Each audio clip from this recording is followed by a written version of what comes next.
शिवजी की महिमा जन जन तक पहुंचे, इसलिए सच्चिदानंद सीक्रेट्स अब आप सभी को शिव महापुराण की कथा सुना रहा है। अगर आप भी एक शिव भक्त है तो इस कथा को किसी दूसरे शिव भक्त को शेयर कर शिव जी और माँ की कृपा के पात्र बने। हर हर महादेव। शंखचूड़ का युद्ध। समस्त देवता दैत्यों से पराजित होकर इधर उधर भागने लगे। क्रुद्ध देवता भगवान शंकर की शरण में गए। तब भोले शंकर कुपित होकर युद्ध करने को चल पड़े। वे युद्ध में पहुंचकर अक्षौहिणी सेना का संहार करने लगे। इधर देवी काली भी दैत्यों को मार मार कर उनका रक्तपान करने लगी। स्कंद ने भी सैकड़ों बाणों से दानव को का संहार कर डाला। जो दानव बच गए वे डर कर भाग गए। शंखचूड़ अपनी सेना का संहार होते देखकर स्वयं युद्ध करने लगा।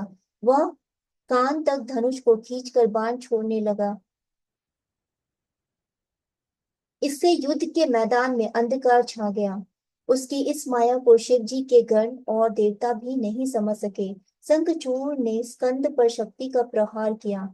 इससे शंखचूड़ के रथ को स्कंद ने चकनाचूर करके उसके कवच कुंडल किरीट आदि को ध्वस्त कर दिया। शंखचूड़ ने स्कंद पर शक्ति का वार करके पृथ्वी पर गिरा दिया। काली स्कंद को उठाकर शिवजी के पास ले गई। शिवजी ने उसे जीवन दान प्रदान किया और युद्ध करने लगे। वीरभद्र और शंखचूड़ ने घोर युद्ध होने लगा। काली दानव वीरों को चबाने लगी। देवी भद्रकाली युद्ध के क्षेत्र में भयानक सिंह नाद करके गर्जना करने लगी। उनकी गर्जना से अनेक दानव मूर्छित हो गए।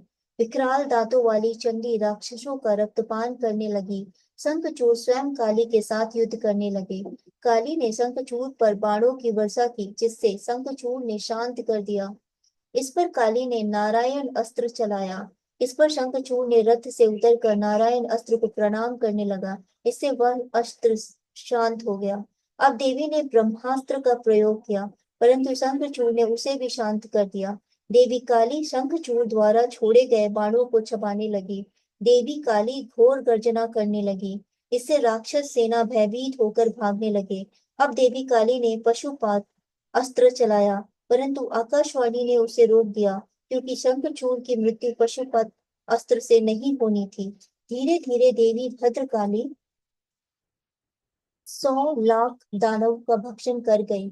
वह शंखचूड़ को भी खाने के लिए दौड़ पड़ी, परंतु शंखचूड़ ने रौद्रास्त्र से उसे रोक दिया। शंखचूड़ ने देवी भद्रकाली पर अनेक अस्त्रों का प्रयोग किया, परंतु उन्होंने उन सबको खंड खंड कर दिया तथा उसके चक्रादि को लील गई। अब काली ने अपने मुष्टि प्रहार से शंखचूड़ को पृथ्वी पर गिरा दिया।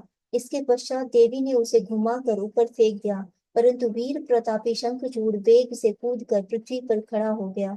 आकाशवाणी ने देवी काली को बताया कि शंखचूड़ केवल शिव जी के द्वारा ही मारा जा सकता है। इससे शिव जी वृषभ पर चढ़कर युद्ध भूमि में पर पहुंच गए। शिव जी को देखकर शंखचूड़ ने रथ से उतरकर उन्हें प्रणाम किया। फिर विमान पर आरूढ़ होकर भगवान शिव से युद्ध करने लगा। उसने 100 वर्ष तक शिव जी के साथ युद्ध किया। वे आपस में विभिन्न अस्त्रों से युद्ध करते रहे। वीरभद्र और नंदी ने भी अनेक असुरों को मार गिराया। शेष बचे दैत्य डर कर भागने लगे। हर हर महादेव।